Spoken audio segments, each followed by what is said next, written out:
Oke, bismillahirrahmanirrahim. Assalamualaikum warahmatullahi taala wabarakatuh. Halo, konstitusi pada berada kembali bersama Mang Arili bagi kita.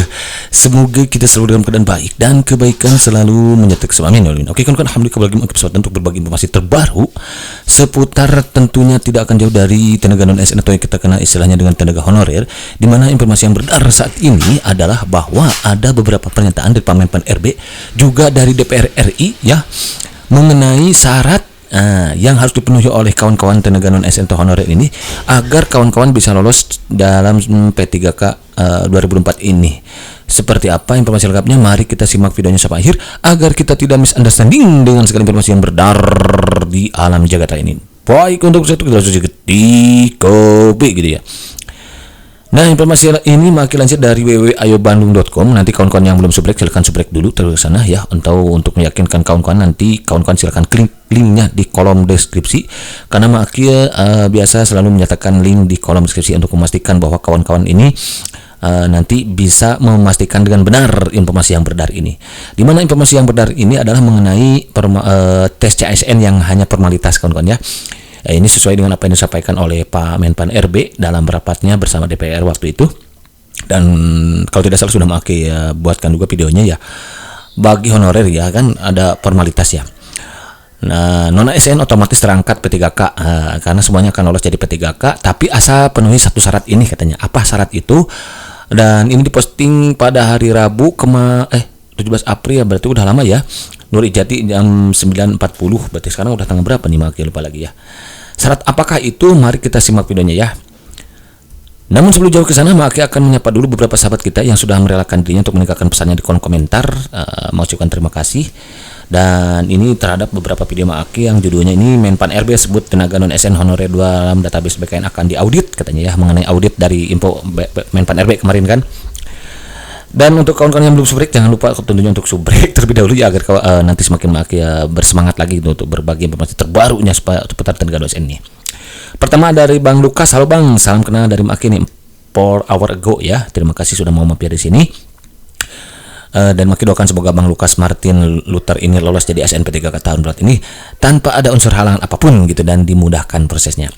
Saya udah lama jadi honor Pak, tapi belum masuk database data BKN. Saya kerja di instansi Dinas Pariwisata dan Kebudayaan, jadi pramusaji atau kantor dengan gaji 1,7 juta per bulan, bekerja terus menerus sudah 8 tahun. Nah, kenapa ya tidak terdata dalam database BKN? Nah, ini yang Makia harus pastikan. Kemarin kenapa nggak ikut? Itu dulu aja dulu. Makia harus tahu kenapa abang tidak terdata gitu waktu kemarin itu.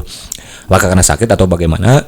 Kemudian kalau memang abang memang honorer yang sesuai dengan yang Menpan RB sebutkan dalam kriterianya yang melalui surat yang diedarkan itu, maka ya komitmen pemerintah kita harus ingat 3 komitmen ya. Yang satu, tidak akan ada PHK massal Bang ya, jadi don't worry.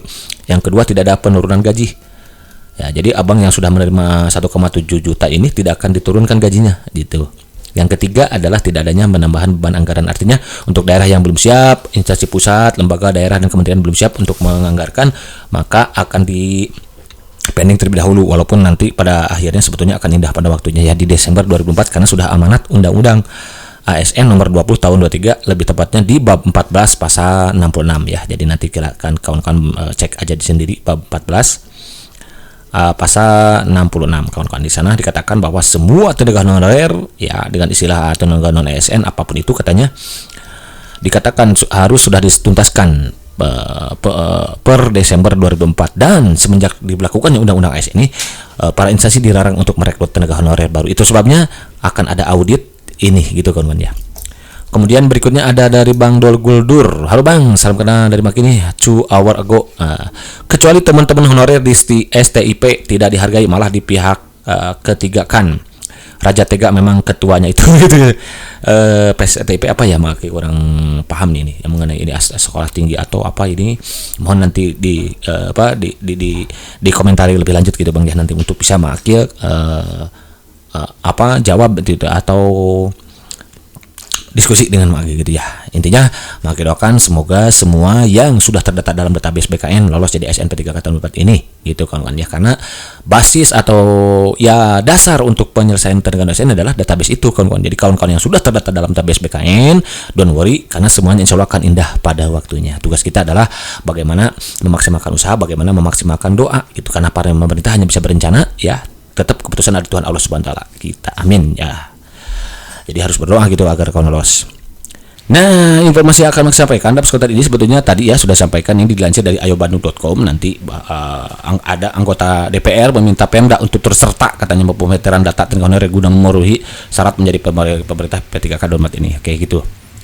Nah, ini dari anggota Komisi 2 DPR RI ya, Pak Gus Pardi Gaus menegaskan pentingnya keseriusan Pemda dalam hal ini agar masalah pemutahiran data tidak menghambat pengangkatan tenaga honorer sebagai P3K paruh waktu maupun penuh waktu ya. Tahun ini jadi kesempatan terakhir para honorer untuk bisa terangkat ya. Memang ya tahun ini ya, karena itu sudah jadi amanat Undang-Undang ASN nomor 20 tahun 2023 kawan-kawan.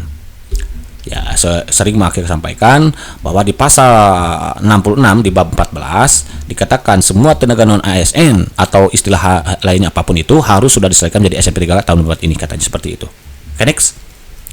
Per Desember ya.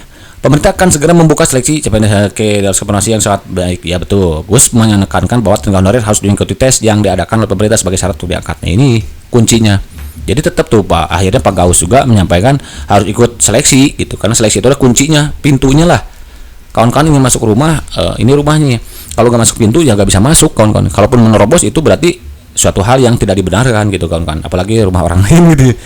Nah itu kawan-kawan ya. Jadi kuncinya adalah CAT, makanya sifatnya adalah formalitas di sini ya.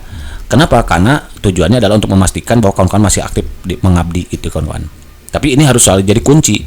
Tapi meskipun formalitas, kawan-kawan tetap di sini akan ada perankingan. Makanya itu perlu untuk kawan-kawan mempersiapkan diri jauh-jauh hari, belajar tuh. Semakin lama waktu pelaksanaan tes yang makin baik berarti untuk kawan-kawan mempersiapkan diri jauh-jauh hari dan memperbanyak doa gitu ya kawan-kawan. Oke, next. Meskipun tes P3K bagi tenaga honorer tahun bersifat formalitas, Gaus menegaskan bahwa ini penting untuk menata ulang tenaga honorer melalui pemutahiran data BKN. Ya, ini dia juga menyoroti pentingnya koordinasi antara Pemda dan instansi terkait untuk memastikan tenaga honorer terupdate, betul ya. Ya makanya ada audit itu untuk itu kan, kawan, memastikan bahwa ya ini. Tapi perlu kawan-kawan ketahui untuk di instansi selain Kemenak kemarin itu tidak akan ada pendataan lagi kan, karena sudah pindah data yang kemarin 1,7 juta ini. Paling nanti akan ada audit aja dulu dari Menpan RB yang bekerja sama dengan BPKP kemarin itu ya. Komisi 2 DPR RI telah meminta BKN untuk segera menyelesaikan proses pendataan ini. Untuk yang kemarin yang sebetulnya sebagian udah dapat SK ya, udah mulai mungkin bekerja ya. Bagi tenaga honorer yang belum terdata dalam pengangkatan DPN, mereka dapat melakukan koordinasi dengan unit pengolahan kepegawaian melalui BKD dan BKPSDM. Nah, ini dia tuh ada solusi kawan-kawan. Jadi untuk tadi yang bertanya misalkan atau waktu kapanpun itu makin lupa ya, yang bertanya bahwa untuk yang belum terdata tapi mereka adalah honorer, kawan-kawan segera malah meluncur ke BKD atau BKPSDM setempat. Koordinasikan, sampaikan apa permasalahannya waktu kemarin tidak ikut pendataan, apa yang menjadikan kawan-kawan tidak ikut pendataan tahun kemarin gitu. Nah, segera komunikasikan mumpung ada waktu gitu kawan-kawan. Mudah-mudahan ada solusi gitu ya. Kalau kawan-kawan memang benar tenaga honorer yang sudah lama mengabdi memenuhi kriteria, ya insya Allah akan ada jalan keluar ya. Gitu kawan-kawan. Lanjut. Koordinasi antar Kemenpan RB dengan instansi pusat daerah menjadi kunci dalam usulan P3K sesuai. Oke, ini penting untuk memastikan pengangkatan. Gus berharap Kemenpan bisa meningkatkan koordinasi dengan instansi. Oke, sudah jelas ya. Ini merupakan langkah. Oke, Menpan RB sudah menyampaikan bahwa tenaga honorer bakal ikut serta dalam seleksi CASN ini. Honorer yang tidak lolos dalam seleksi CASN P3K 4 tak usah galau katanya tuh. Pemerintah beri solusi agar tetap bisa berkarir di pemerintahan sebagai ASN. Tuh, akan ada solusi kawan-kawan, ya. Pemerintah menyiapkan solusi terbaik dengan mengangkat honorer yang tidak lulus CASN sebagai paruh waktu. Nih, paruh waktu nih dia. Hal ini menjanjikan masa depan karir bagi honorer, tak ada yang akan menganggur pun di PHK saat tidak lolos dalam seleksi. Ya, memang itu komitmen pemerintah, Menpan RB, BKN dan DPR. 3 itu. 1, tidak ada PHK. Kedua, tidak ada penurunan gaji. Jadi yang tadi sudah menerima gajinya 2 juta atau 1,7 juta tidak akan ada penurunan. Yang ketiga, nanti ini bertahap gitu kawan-kawan, karena kemampuan anggaran di daerah yang tidak membuka formasi santai aja dulu, kan pada akhirnya kawan-kawan akan indah pada waktunya. Pokoknya selagi kawan-kawan masuk dalam database BKN itu kuncinya. Maka insya Allah besar kemungkinan untuk kawan-kawan lolos jadi SNP 3K tahun 2024 ini. Amin. Oke, next. Namun kejadian ini berlaku untuk tenaga honorer yang memenuhi syarat utama. Ya, syarat utamanya apa tuh? Ini sesuai yang disampaikan tadi Maki, yaitu terdaftar dalam database BKN tuh. Ini juga kawan-kawan, walaupun sudah terdaftar jangan berleha-leha bersantai dia, karena tugas kawan-kawan berikutnya adalah CAT. Harus ikut, harus hadir. Nah, kawan-kawan tidak hadir di sini ya, maka kecil kemungkinan untuk kawan-kawan lolos jadi SMP3K. Jadi pintunya ini harus ikut dulu, makanya nanti bernyakin doa, belajar sekalipun ada formalitas, kawan-kawan harus belajar di sini ya. Kenapa? Karena di sini nanti ada perankingan. Nah, jadi agar kawan-kawan lolos segera dengan cepat gitu ya, maka ya belajar gitu maksimal. Kemudian berdoa agar kawan-kawan diberikan kesehatan, nanti saat pelaksanaan tesnya diberikan kesehatan sehingga bisa ikut tes, kemudian dimudahkan dalam menjawab soal yang diberikan gitu kawan-kawan. Karena keutamaan doa itu dahsyat sekali kawan-kawan ya, tidak ada yang bisa berubah takdir kecuali doa gitu kawan-kawan. Kawan-kawan akan menjawab A ya, padahal jawabannya B, tiba-tiba diarahkan nanti hatinya untuk jawab B, kan seperti itu. Kun fayakun, kan seperti itu kawan-kawan ya. Nah, itu kuncinya, perlunya kita memperbanyak doa juga. Oke, next. Nah, itu dia.